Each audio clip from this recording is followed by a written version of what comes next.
Você quer dominar a programação funcional em Java, mas sempre que tem um problema mais complexo para resolver, você olha para o código que você escreveu e percebe que tem algo que não está legal? Então vem comigo nesse vídeo que eu vou te mostrar alguns dos problemas mais comuns que iniciantes cometem ao começar a programar de forma funcional em Java. Eu vou mostrar vários exemplos práticos para você conseguir escrever código muito mais funcional, sucinto e legível. E para essa aula, você vai precisar fazer o download do projeto, cujo link eu vou deixar aqui na descrição. Então, se você não me conhece, eu sou o professor Manuel Campos, seja muito bem-vindo ao canal, e essa aula é parte de um curso de programação funcional em Java, cujo link também está na descrição. Eu estou aqui no IntelliJ com a classe Código Funcional Ruim, que você vai encontrar aí no projeto que você baixou, e aqui de atributos, a gente tem duas listas. Eu tenho uma lista cidades por letra inicial, que é uma lista de listas de string. É uma lista onde cada elemento é outra lista contendo um conjunto de cidades que iniciam com a mesma letra.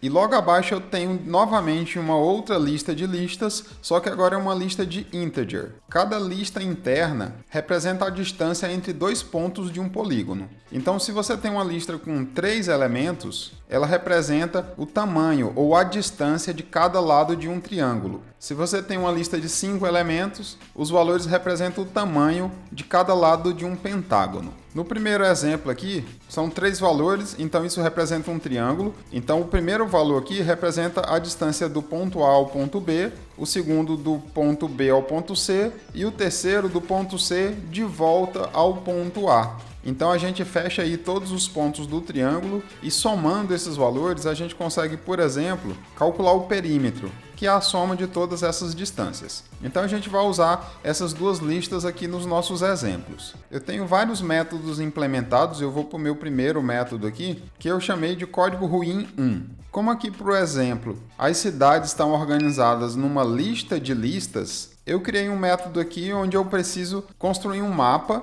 onde a chave é a letra inicial da cidade e cada valor desse mapa é o total de cidades com aquela letra. Então o código aqui é bem simples e quais são os problemas com ele? Se a gente está buscando escrever código de forma mais funcional, esse código ele ainda tem algumas características estruturadas, por exemplo aqui um for. E outro problema é que foi criada um cidades map aqui, que é apenas uma estrutura de dados intermediária. Eu peguei os dados da lista de cidades e armazenei de uma forma mais fácil dentro dessa estrutura temporária, para que no final eu consiga obter a estrutura que eu quero. Vamos executar esse código que o primeiro resultado a ser impresso é da execução desse método. Então eu tenho aqui que eu tenho 2 cidades com a letra A e 3 cidades com a letra B. Isso é um mapa. Mas vejam que eu criei 2 mapas aqui, só que o mapa que me interessa é só esse último. Esse loop aqui ele percorre as listas de cidades. Ele vai em cada uma dessas listas aqui, ele pega então a primeira cidade da lista atual e pega apenas o caractere da posição 0 dessa cidade. E aqui eu não estou me preocupando em situações como, por exemplo, se essa lista de cidades estiver vazia. Quando eu chamar o getFirst, eu vou ter um erro dizendo que não existe nenhum elemento para ser obtido. E se o nome da cidade também, por acaso, estiver vazio, o char_at na posição 0 também vai dar erro. Então eu vou copiar esse código aqui e vou colar no método que eu tenho logo abaixo, que eu chamei de correção 1. E aqui a gente vai fazer as alterações necessárias. Aqui eu não preciso desse mapa intermediário e com isso eu vou remover o for estruturado aqui. E na verdade eu vou ter que alterar muita coisa aqui. Então eu vou apagar isso aqui tudo, vou deixar somente a declaração da variável total cidades map. E eu vou pegar a nossa lista cidades e vou usar o método string aqui nela e vou usar um collect. O collect a gente sabe que ele espera um collector. E nas aulas anteriores a gente aprendeu que a gente pode obter uma instância de um collector a partir da classe collectors. E eu tenho um collector que é o toMap. Só que eu vou apagar o collectors ponto, vou pressionar um Alt Enter aqui para mandar importar. O toMap, vamos usar aqui a primeira versão dele, que é a versão mais simples, que pede 2 parâmetros que a gente já usou em aulas anteriores. que são os parâmetros KeyMapper e ValueMapper. O KeyMapper é uma função que vai receber uma lista de string, que é uma lista de cidades, e vai devolver qualquer coisa. E eu que vou decidir o que ele de fato vai devolver. E esse valor devolvido vai ser usado como chave para o mapa que vai ser criado a partir dessa lista. Como o que essa função que eu tenho que passar recebe é uma lista de strings, eu sei que a minha lista de strings é uma lista de cidades, e eu vou chamar então isso aqui de cidades. O parâmetro da minha lambda eu vou chamar de cidades. E o que eu quero é fazer a mesma coisa, é usar a primeira letra da cidade como chave para o meu mapa. Então eu vou usar aquele mesmo código que a gente estava usando antes, que é cidades.getFirst.char@. Você pode receber uns erros aqui ao longo do caminho, porque o código ainda não está completo. Então essa é a primeira função. A segunda função é o ValueMapper, que também tem a mesma estrutura da função anterior. Então eu vou receber a lista de cidades, que na lambda aqui eu chamei de cidades,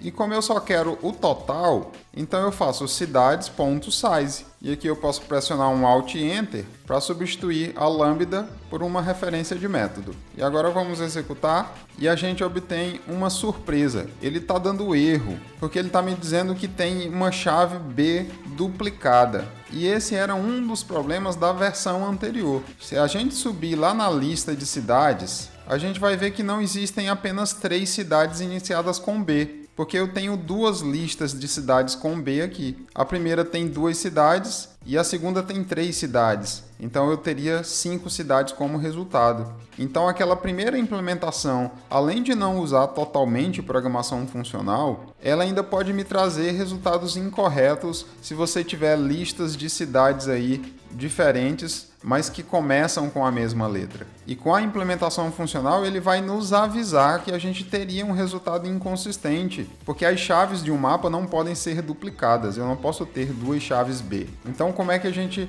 resolve de fato? A parte boa é que ele me avisa, esse negócio está errado, por conta dos meus dados, da estrutura que os meus dados estão. Para resolver esse problema, eu coloco um terceiro parâmetro aqui na função toMap, que é uma merge function. E essa função é uma binary operator. A gente já viu esse tipo de interface funcional anteriormente. Uma binary operator é uma função que recebe 2 valores de um determinado tipo e devolve um único valor do mesmo tipo. Nesse caso aqui, ela tem que receber 2 inteiros e devolver um inteiro. E para quem está começando, algumas dessas operações como toMap podem ser bastante intimidadoras, porque os parâmetros podem se tornar um bocado confusos. Mas aqui a dica é você ter ciência do que você está fazendo, entender muito bem qual é a estrutura dos dados de origem e como é que você quer a estrutura dos dados final, que no nosso caso a estrutura de dados de origem é uma lista, e eu estou querendo converter essa lista para um mapa,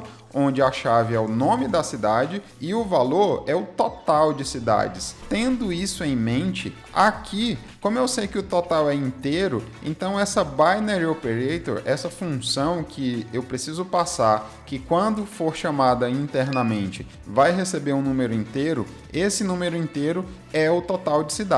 Então a gente cria uma binary operator aqui que eu vou chamar de total 1 e total 2. E quando é que essa função será chamada? Quando ele encontrar 2 listas de cidade que começam com a mesma letra, que é exatamente o que vai acontecer aqui, ó. Ele vai encontrar essa lista com cidades que começam com B e vai criar uma chave B, e aí ele vai encontrar essa outra lista que também contém cidades começando com B. Só que como na lista anterior ele já vai ter criado a chave B, quando ele chegar nessa segunda lista que ele perceber que a chave B já existe, aí sim ele vai chamar aquela merge function que a gente está criando. E aí ele vai me dizer, para a chave B anterior eu tinha 2 cidades. E para essa nova chave B que seria criada, eu tenho 3 cidades. Então esses totais, esse total 1 é o total de cidades anteriormente encontrado para aquela lista que começa com B, e esse total 2 é o total de cidades para a segunda lista que começa com B. E aqui eu tenho que decidir o que é que eu faço. No nosso caso é só somar. Então se ele encontrou uma lista de cidades com B que contém 2 cidades e depois encontrou uma lista de outras cidades que também começam com B que tem 3 cidades, então o total de cidades com B é 5. E aí a operação que você vai fazer aqui depende do teu problema. Poderia simplesmente escolher retornar o total 1 ou o total 2, fazer qualquer operação que você quiser. Cada caso é um caso. Aqui o lógico é a gente somar esses totais. Mas o mais bacana é o seguinte, eu não preciso criar uma lambda para isso aqui. E aqui no IntelliJ, ele está me mostrando em amarelo uma sugestão. Se eu pressionar Alt Enter, eu tenho a opção de trocar isso por uma referência de método, que é o método sum da classe integer. Todos os tipos numéricos, integer, double, long, eles têm esse método sum que justamente recebe 2 valores e devolve 1, a soma dos 2 valores passados. Então esse método sum, ele é uma binary operator. E assim o nosso método ainda fica mais simples. E agora vamos executar. E os 2 primeiros resultados eu tenho aqui, ó. Esse é da versão com problemas e esse aqui agora é a versão que funcionou, que está corretamente me dizendo que eu tenho 5 cidades começando com a letra B. Então por esse vídeo é isso. Se gostou, não esquece de deixar seu like e se inscrever no canal caso ainda não seja inscrito. Além de você estar contribuindo para o canal, se você gostou do conteúdo e curtiu, o YouTube vai te sugerir mais vídeos como esse. E não se esqueça de ativar o sininho para você não perder as próximas aulas, onde eu vou falar de outros problemas. Até lá!